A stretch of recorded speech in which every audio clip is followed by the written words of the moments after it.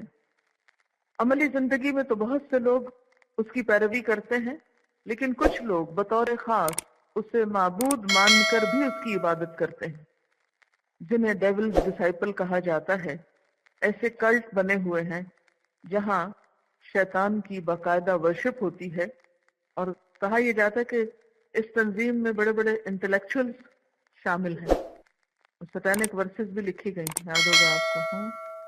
اور یہ جو سٹینک کلٹ ہے ایک، اس کے 72,000 ممبرز بتائے جاتے ہیں، اور لوگ باقاعدہ شیطان سے مدد مانگتے ہیں۔ اور خصوصاً آپ دیکھیں کہ جادو کرنے میں شیطان کو پکارا جاتا ہے، جس طرح اللہ سے مدد مانگی جاتی ہے، ایسے ہی حرام کاموں کے لیے شیطان کو باقاعدہ مدد کے لیے پکارا جاتا ہے، اور اس کے مقاصد کی ترقی اور ترویج کے لیے وہ اپنا مال بھی خرچ کرتے ہیں، اور اس کے لیے بسا اوقات انسانوں کو بھی قتل کر کے ان کی بھیٹ چڑھاتے ہیں۔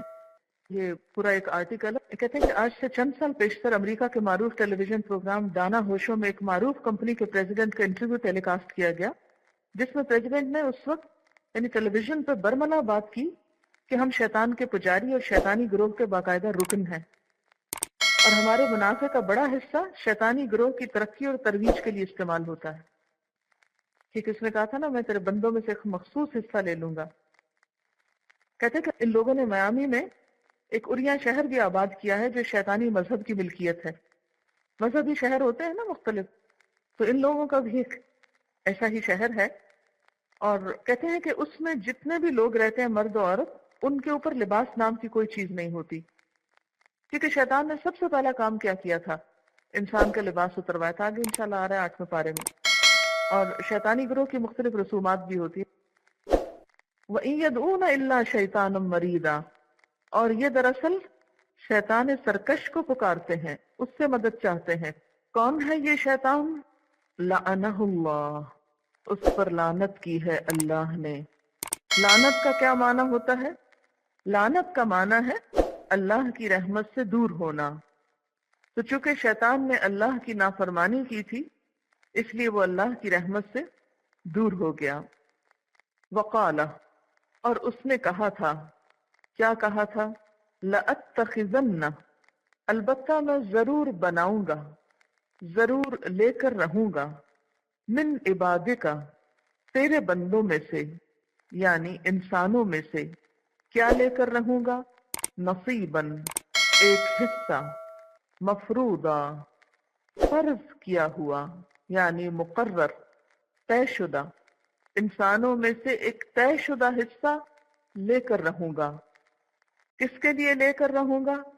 اپنی اطاعت کے لیے، انہیں اپنے پیچھے لگا لوں گا، اور پھر اپنے ہی ساتھ جہنم میں لے جاؤں گا۔ وآخر دعوانا ان الحمد للہ رب العالمین۔ سبحانک اللہم وبحمدک، اشہد ان لا الہ الا انت، استغفرک واتوب الیک۔ السلام علیکم ورحمۃ اللہ وبرکاتہ۔